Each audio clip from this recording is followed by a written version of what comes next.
I feel like Gravity would have been great as like an IMAX 3D experience. I don't know if it was like meant to be released in 3D.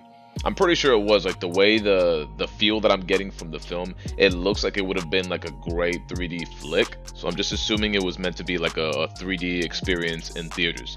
And as that, it might have been really good. I would have probably enjoyed it more, but I haven't watched Gravity before. This was my first time watching it. So I was just looking to watch a film. I wasn't looking for a 3D experience. I just wanted to watch a good film, a good story. That is not what I got. Instead, what I got was the camera constantly moving. Like I had never seen this before. All I wanted to know what was going on, what's the premise, what's the story, and every time I try to focus in on something, the camera just keeps on spinning and moving around. I recognized George Clooney's voice, and then I saw Sandra Bullock, but every time I tried to focus on one of them, the camera just kept on moving and moving, and I was hoping there would be some sort of build up between the characters, like to develop them, to make me care for them and stuff, but the camera just keeps on spinning and moving and moving and moving. Stop! Stop! Stop! And there was a third guy too, and I don't even know who he was, and like the plot kicks off pretty quickly. It's essentially that there's I think it was a Russian satellite that the Russians destroyed because I guess it went offline or something. I don't know.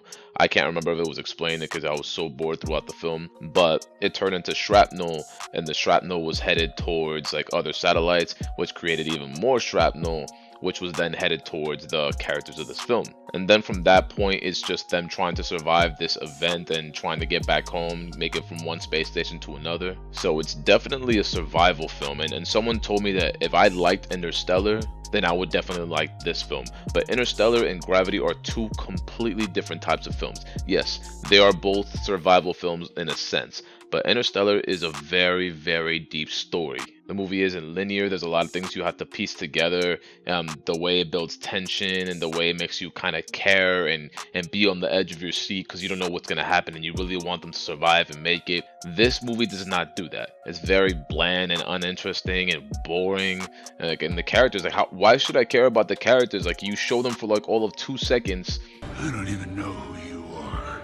And then you just get on with the survival story, and that's it. Like, that's the entire film. Nothing really happens aside from that. So it could have probably been like a good 3D flick if you watched it in theaters or something, especially in IMAX, to kind of like give you a sense of what it's like to be in space if something like that were to happen.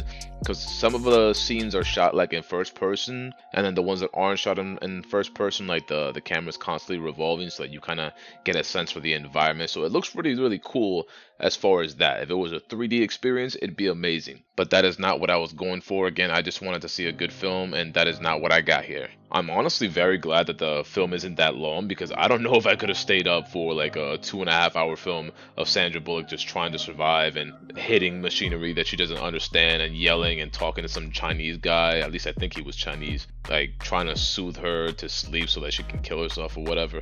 That scene didn't make any sense to me. Maybe I missed something. I don't know. I was honestly extremely bored watching this film, that I might have missed a few things, but that's the point. It was extremely boring. I did feel how scary space can be, because you can't really do much. If you're so much as nudged in any direction, you're gonna keep going in that direction for an eternity or until like you hit something. But again, I didn't care for these characters, so when they went like flying off into nothingness, which is exactly what happened to George Clooney's character, I didn't really care much. I didn't feel anything. And there was like a third man with them on the space station or the satellite or the Hubble Space Telescope, whatever the fuck they were fixing, and he had like a hole through his head because he got hit with shrapnel. I didn't even know who that guy was. So, and they showed like a picture of his family. Yeah, which is sad that a family lost like their husband, father, whatever. But he was so unimportant to the film that even if he wasn't there, it wouldn't have mattered. Don't even know who you are. So yeah, there's not much Sandra Bullock and George Clooney time. I think their characters are Matt and Ryan. So her name is Ryan. But yeah, other than those few moments between them, it's basically a monologue for Sandra Bullock and her hitting like space equipment that she doesn't understand and fearing for her life, and then like calming down and getting right down to business and doing what she has to do to survive. But yeah, that's all it is. It was nothing special. I've seen much better films. This did not deserve, in my opinion, the praise that it got. As a 3D experience, I can't speak to that because I never saw it in 3D. I wish I had. I think it would have been a great experience to see kind of like what it's like to be in space, at least visually. But overall, as a film, it's extremely boring, and I give it a thumbs down. But yeah, let me know what you feel in the comment section. If you agree with me, I don't know if you watched it in 3D. Do you agree with me? Do you have a different opinion? Please let me know. Go ahead and let me know in the comment section. Hit that like button. It does help me a lot. Subscribe if you have not already, and I will catch you in the next video next Friday. See you then. Bye bye.